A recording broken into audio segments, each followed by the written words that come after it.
కొంచెం కంగారు పడ్డాం. ఎందుకంటే కౌలు వాళ్ళ మీద పండినా పండకపోయినా అది ఎలా ఉన్నా సరే కౌలు ఖచ్చితంగా కట్టాల్సిందే వాళ్ళకి. వాళ్ళు ఖచ్చితంగా అడుగుతారు, ఏం చేయాలన్న ఉద్దేశంతో మేమైతే బాధపడ్డామన్న మా కుటుంబం అంతా. బాధపడితే కలెక్టర్ గారు ఈ జేసీబీలు పెట్టారన్న ముందుగా ఈ పంట కాలువల్లో మురుగు కాలువలు ఎక్కడన్నా పూడుకుందని. తర్వాత మా రఘుపతి గారు మా ఊర్లోకి వచ్చి, ఎందుకంటే మాది సముద్ర తీర గ్రామం అన్న, అక్కడికి పైనుంచి నీళ్ళన్నీ కూడా మా ఊరే వస్తాయి.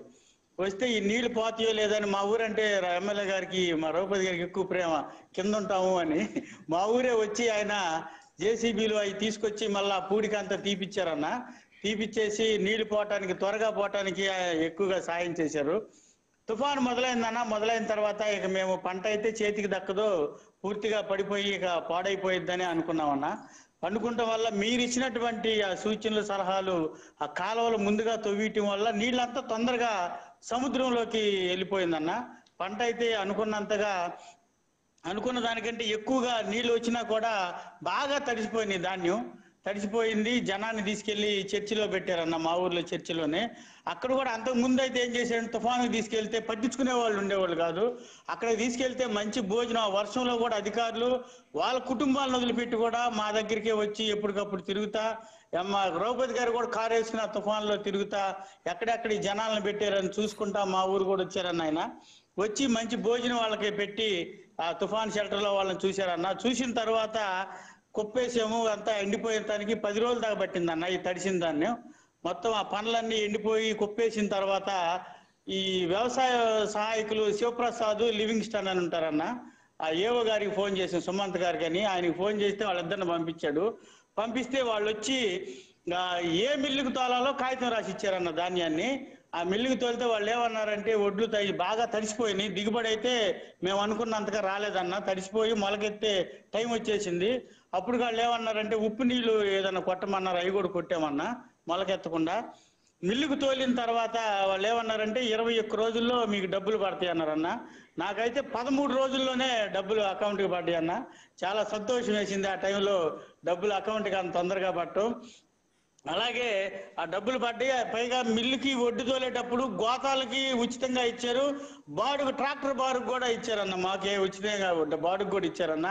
దానికి కూడా మీకు ప్రత్యేకమైనటువంటి ధన్యవాదాలు తెలియజేస్తా ఉన్నామన్న. రైతుల గురించి ఇంత బాగా ఆలోచించిన ముఖ్యమంత్రిని మేము గతంలో ఎప్పుడు చూడలేదన్న. మా పెద్దమ్మాయి పుట్టిన దగ్గర నుంచి నేను వ్యవసాయం చేస్తున్నానన్న, 15 సంవత్సరాల నుంచి. ఎప్పుడు కూడా నేను ఇంత రైతుల గురించి ఇంత బాగా ఆలోచించిన రాజశేఖర రెడ్డి గారు ఆలోచించారు. దాని తర్వాత మీరు ఇంకా కౌలు రైతులు కూడా ఎలాగైతే బాధలు పడుతున్నారు అవన్నీ ఎదుర్కొని మీరు చూసి మీరే చేశారన్న. నేను ఎస్సీ సామాజిక వర్గం నుంచి వచ్చానన్న. నేను రైతు భరోసా నాకు 5 సంవత్సరాల్లో ప్రతి సంవత్సరం 13,500 వచ్చిందన్న. కౌలు రైతులకు కూడా రైతు భరోసాని వర్తింపజేసినటువంటి ముఖ్యమంత్రి మీరన్నా. ఇంకంతకంటే ఎవరు కూడా అంతకు ముందు చేయలేదన్నా. అది ఎస్సీ, ఎస్టీ, బీసీ, మైనార్టీలకి, కౌలు రైతులు చేసుకునేటువంటి వారికి మీరు మా బాధలు, మా ఎస్సీఏ మీరు, మా బీసీ, మా మైనార్టీ మీరు, మా పక్షా నుండి మీరు ఇంత బాగా ఆలోచించి కౌలు రైతులకు కూడా ఈ విధంగా సహాయం చేస్తున్నందుకు మీకు మనస్ఫూర్తిగా మా కౌలు రైతులందరి తరఫున ధన్యవాదాలు తెలియజేస్తా ఉన్నా. ఇది కూడా 3 సార్లుగా ఇవ్వటం మాకు ఉపయోగపడతా ఉందన్న. విత్తనాలు కొనుక్కోవడానికి, తర్వాత పురుగు మందులు కొట్టుకోవడానికి, పంట కోత కోసే టైంలో 3 సార్లుగా ఇవ్వటం కూడా చాలా బాగుందన్న. ఆలోచన కూడా చాలా బాగుందన్న. అలాగే మీరు పెట్టినటువంటి ఆ తుఫాను నష్టంలో మీరు చూపినటువంటి చొరవ అన్న రైతుల పట్ల, మా మండలమే వచ్చారు, మా జిల్లాకు వచ్చారు, బాపట్ల జిల్లాకి, మా మండలం మా కర్లపాలెం వచ్చారన్న. మీరు చూశారు, పచ్చిమిర్చి చూశారు, వేరుశెనగ చూశారు, వరి కూడా మీరు వచ్చినప్పుడు కూడా నీళ్ళలోనే ఉందన్న.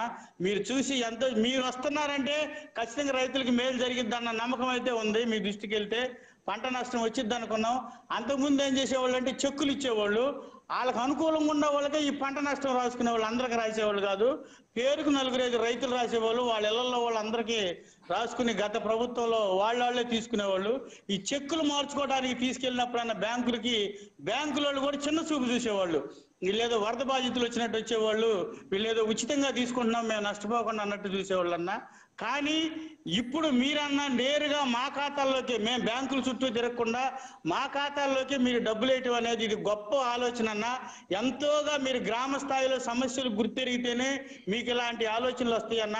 మా అకౌంట్కి మీరు డబ్బులు వేయటం వల్ల మేము బ్యాంకుల చుట్టూ తిరగకుండా, మేము ఆటో ఎక్కి కర్లపాలెం వెళ్లకుండా ఈ ఛార్జీలు మిగిలినాయి అన్న. మాకు ఈ సమయం కూడా వృధా అయిందన్న. దీనికి ప్రత్యేకమైన ధన్యవాదాలు అన్న మీకు.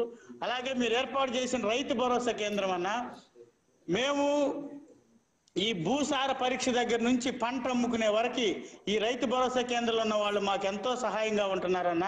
ఏ పంట వేయాలి, ఏ విత్తనాలు నకిలీ విత్తనాలు, పురుగు మందులనే అసలు రావట్లేదన్న. ఇప్పుడు మనకి రైతు భరోసా కేంద్రాలు వచ్చినాక వాటిని పూర్తిగా అరికట్టారన్న. ఆ యొక్క వ్యవస్థను మీరు ఏర్పాటు చేయటం అది గొప్ప ఆలోచన అన్న.